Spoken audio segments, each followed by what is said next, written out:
Breaking news చూస్తున్నాం. TDLP సమావేశంలో CM Chandrababu hot comments చేశారు. అందరి పనితీరుపై ఎప్పటికప్పుడు నివేదికలు తెప్పిస్తున్నట్లు చంద్రబాబు చెప్పారు. కొన్ని సందర్భాల్లో మనం మంచి చేసి కూడా చెప్పుకోలేకపోతున్నామన్నారు. జగన్ కుట్రల్ని తిప్పికొడుతూ అప్రమత్తంగా ఉండాలని నేతలకు సూచించారు. గతంలో అప్రమత్తంగా లేకపోవడం వల్లే ఎన్నికల్లో నష్టపోయామని చెప్పారు. అలాగే మార్చి నెలాఖరులోగా నామినేటెడ్ పదవులు భర్తీ చేస్తామని అన్నారు. ఎమ్మెల్యేలు బహిరంగంగా నోరు అదుపులో పెట్టుకుని మాట్లాడాలని చంద్రబాబు హెచ్చరించారు. అనవసరమైన విషయాలు మాట్లాడొద్దని సూచించారు.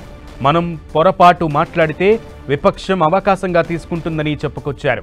ఎమ్మెల్యేలకు, ప్రజలకు, క్యాడర్కు మధ్య సమన్వయం పెరగాలని నేతలకు దిశానిర్దేశం చేశారు చంద్రబాబు.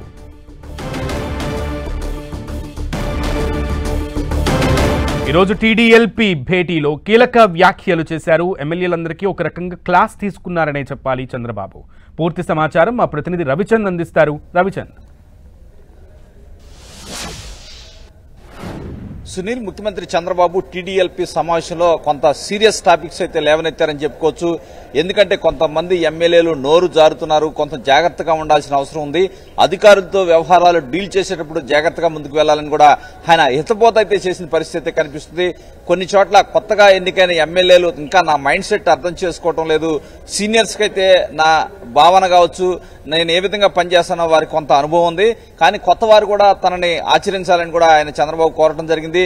ఏదైతే పార్టీ ఇబ్బందుల్లో ఉన్నప్పుడు కావచ్చు, అనేక అంశాల్లో కొంతమంది సీనియర్స్ బాసటగా నిలుస్తున్నారని చెప్పి ఏదైతే ఎరపతినేని శ్రీనివాసరావు వ్యవహారాన్ని ప్రస్తావించారు. అక్కడ ఏదైతే 2014 ముందు సమైకాంధ్ర ఉద్యమాలు జరుగుతున్న నేపథ్యంలో నన్ను ఆంధ్రప్రదేశ్ లో పర్యటిస్తే వ్యతిరేకత వస్తుందని చాలా మంది నేతలు హెచ్చరించినా కూడా ఆనాడు గురజాల ఎమ్మెల్యేగా ఉన్న ఎరపతినేని శ్రీనివాసరావు ధైర్యంగా ముందుకు వచ్చి నన్ను ఏదైతే ఆయన కాన్స్టిట్యున్సీలో తిప్పారు, ఆ విధంగా పార్టీకి ఊపు వచ్చింది. 2014లో గెలవడానికి కొంత కారణమైందనే విధంగా కూడా ఆయన వ్యాఖ్యలు చేశారు.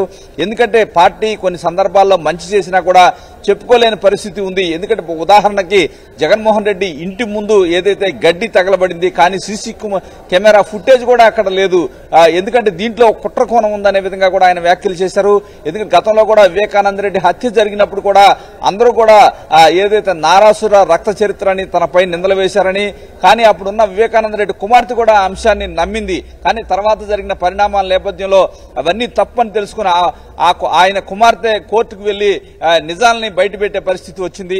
ఈ విధంగా ఎప్పుడైతే మనం తప్పు చేయలేదో ఆ అంశాలని బయట పెట్టాల్సిన అవసరం ఉంది. ఆనాడు ఇంటెలిజెన్స్ వ్యవస్థ కూడా విఫలమైంది. అందరూ కూడా మన మీద విమర్శలు చేశారు, మన మీద అనుమానం వచ్చే విధంగా కూడా వ్యాఖ్యలు చేశారు. కానీ ఇంటెలిజెన్స్ వ్యవస్థ ఆనాడు విఫలమైందని కూడా చంద్రబాబు వ్యాఖ్యలు చేశారు. ముఖ్యంగా ఏదైతే ఈ కొత్తగా ఎమ్మెల్యేలు కావచ్చు, మంత్రులు కావచ్చు, ఎవరైనా సరే అధికారుల పట్ల జాగ్రత్తగా ఉండాల్సిన అవసరం ఉంది. ఎవరు కూడా నోరు జారకూడదు. అందరూ సమన్వయంతో పనిచేయాల్సిన అవసరం ఉంది. ఎందుకంటే ఈ ప్రభుత్వం ఈ రోజు బడ్జెట్ కూడా ఉదాహరణగా చెప్పారు. అనేక అంశాలు ఏదైతే కూటమి ప్రభుత్వం అనేక హామీలు ఇచ్చింది, హామీలన్నీ కూడా ఏదైతే అమలు చేసే దిశగా బడ్జెట్ లో నిధులు కూడా ఇవ్వడం జరిగింది. ఇవన్నీ కూడా ప్రజల్లోకి బలంగా తీసుకెళ్లాల్సిన అవసరం ఉంది. ఎందుకంటే కేంద్ర బడ్జెట్ కి ఎంత ప్రాధాన్యత ఇస్తూ వారు ప్రచారం చేస్తున్నారో రాష్ట్ర స్థాయిలో కూడా బడ్జెట్ కి అంత ప్రాధాన్యత ఇవ్వాల్సిన అవసరం ఉందని ముఖ్యమంత్రి చంద్రబాబు అభిప్రాయపడ్డారు. చంద్రబాబుతో పాటు కేంద్ర మంత్రులు కూడా ఏదైతే కేంద్ర మంత్రి రామ్మోహన్ నాయుడు కావచ్చు, కీలకమైన నారా లోకేష్ పలువురు ఈ సమావేశంలో మాట్లాడడం జరిగింది. అదేవిధంగా కొంతమంది ఎమ్మెల్యేలు బుచ్చి చౌదరి కావచ్చు, జీవి ఆంజనేయులు ఎమ్మెల్యేలకు నిధులు కావాల్సిన అవసరం ఉంది, నియోజకవర్గాల అభివృద్ధికి అని చెప్పడం జరిగింది. ముఖ్యమంత్రి కూడా ఏదైతే రాబోయే రోజుల్లో ఆర్థిక పరిస్థితి మెరుగుపడిన తర్వాత నియోజకవర్గాలకు నిధులు కేటాయిస్తానని కూడా ముఖ్యమంత్రి చెప్పిన పరిస్థితి నేతలైతే చెప్తున్నారు. ఏదేమైనా ఒక రకంగా ఏదైతే ఎమ్మెల్యేలు కొత్తగా ఎన్నికయ్యారు కావచ్చు, పాత ఎమ్మెల్యేలైనా కూడా జాగ్రత్తగా పనిచేసుకోవాల్సిన అవసరం ఉంది. మరోసారి పోటీ చేసి గెలిచే విధంగా మీ వ్యవహార శైలి ఉండాలి. ఎవరైనా సరే తేడా చేస్తే ఉపేక్షించడానికి కూడా ఒక రకమైన కఠినమైన వార్నింగ్ అయితే ఇచ్చారని చెప్పుకోవచ్చు. Sunil. Okay Ravichand, thank you.